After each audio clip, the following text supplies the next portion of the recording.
আসিফ নজরুলের কাছে বর্গা দেই নাই। আসিফ নজরুলের মায়ের বিবাহের কাবিল হিসেবে এই দেশকে আমরা লিখে দিতে পারি। কিন্তু এই নাস্তিকের বাচ্চারা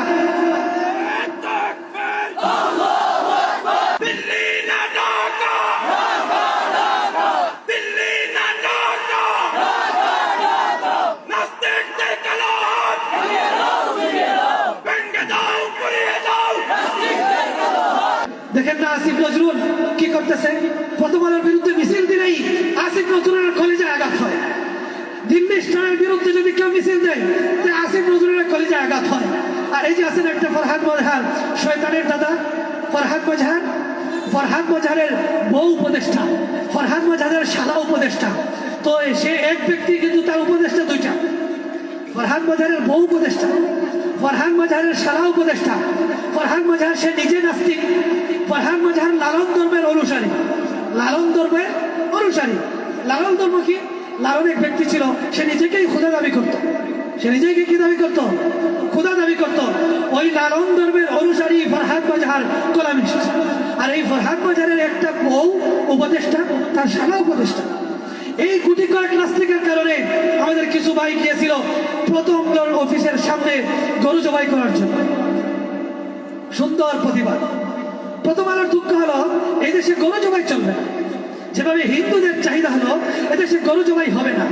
তারা রিট করেছিল কোর্টে এদেশে যেন কেউ গরু জবাই করতে না পারে। এর পক্ষে প্রথম আলো তার পত্রিকায় কার্টুন ছেপেছিল।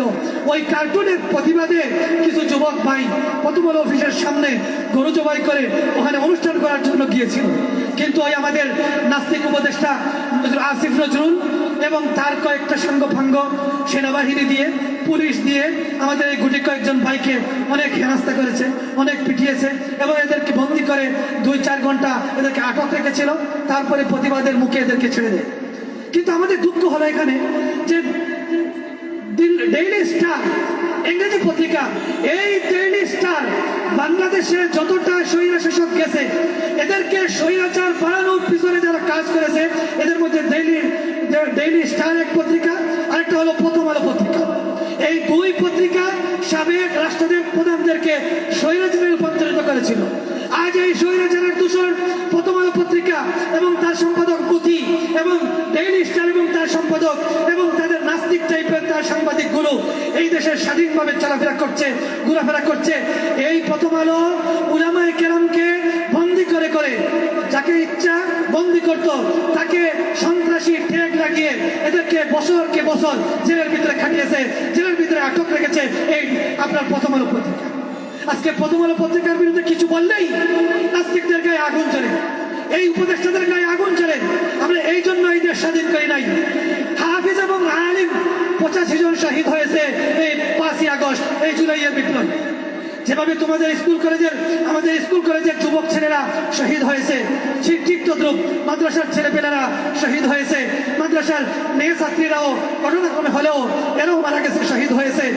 85 জন ছাত্র ছাত্রী মাদ্রাসার, এদের শাহাদতের বিনিময়ে বাকি 2000 ছেলে মেয়ের কোরবানির বিনিময়ে এই দেশ স্বাধীন হওয়ার পর আমরা আসিফ নজরুলের কাছে এই দেশকে আমরা কিলো রেখে দেই নাই। এই দেশকে আমরা আসিফ নজরুলের কাছে বর্গা দেই নাই।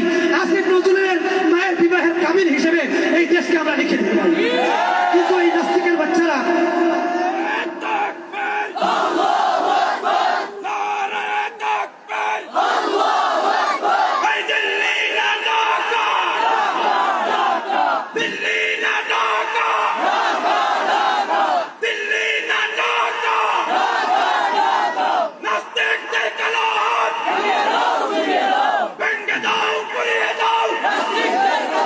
সম্মানিত উপস্থিতি, আমাদের যে অবস্থা, আমাদের এই দেশের অবস্থা, আমরা দুঃখ কাকে বলবো?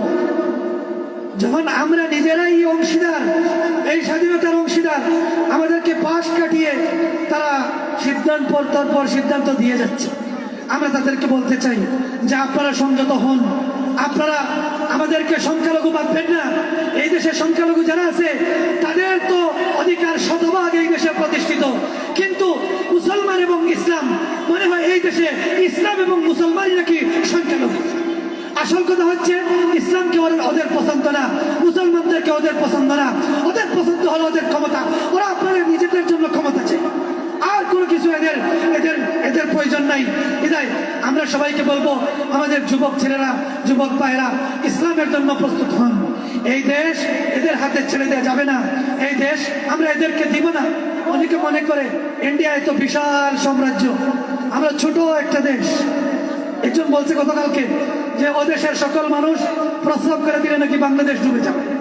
আমি ওনাকে বললাম যে আপনাদের এখনো গোলামীর মন মানসিকতা যায় নাই, গোলামীর মন মানসিকতা আপনাদের এখনো যায় নাই, আপনারা এখনো গোলাম রয়ে গেছেন। এই দেশ ইন্ডিয়া, ইন্ডিয়া আমাদের উপর আক্রমণ করবে, ইন্ডিয়া আমাদের দেশ দখল করে নিবে। আরে ইন্ডিয়ার চেয়েও বড় মুগুর আরো আছে, ইন্ডিয়ার চেয়ে শক্তিশালী চায়না আছে ও পাশে, একদিকে পাকিস্তান আছে, একদিকে মায়ানমার আছে, এদিকে আপনার শ্রীলঙ্কা আছে, একদিকে ভুটান আছে। এই দেশগুলো চতুর্দিকে ইন্ডিয়াকে ঘেরাও করে রাখছে। আর সাথে তো আমরা বাংলাদেশে আছি, আমরা তো আছি। আমাদের বিরুদ্ধে তারা কিছু করবে আর শান্ত থাকবে, এটা হতে দেওয়া হবে না ইনশাআল্লাহ।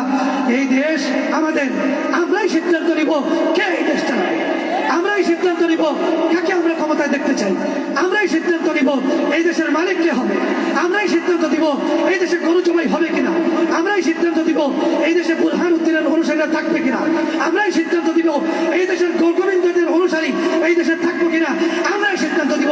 ওরা কে, ওরা কে? আমরাই এই দেশের মালিক। এই জন্য নিজেরা প্রস্তুতি গ্রহণ করতে হবে।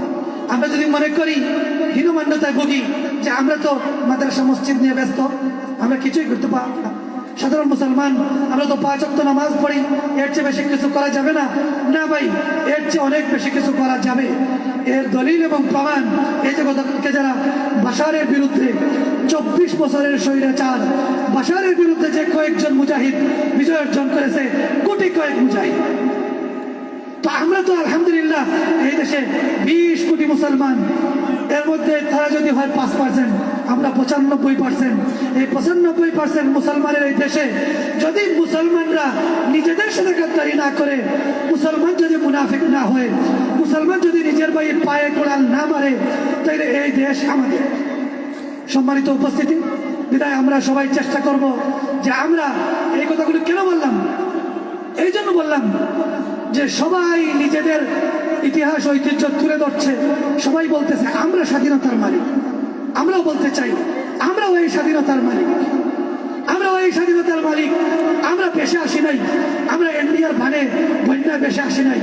আমরা এই দেশে জন্মগ্রহণ করেছি, আমাদের বাপদাদা এই দেশের জমিনের মালিক ছিল, আমরা এখানে আসি এবং আমাদের ভবিষ্যৎ প্রজন্ম এই দেশে ইসলাম এবং কালিমা পড়ে পড়ে এই দেশ থেকে, এই দেশে তাদের কবর হবে কিয়ামত পর্যন্ত।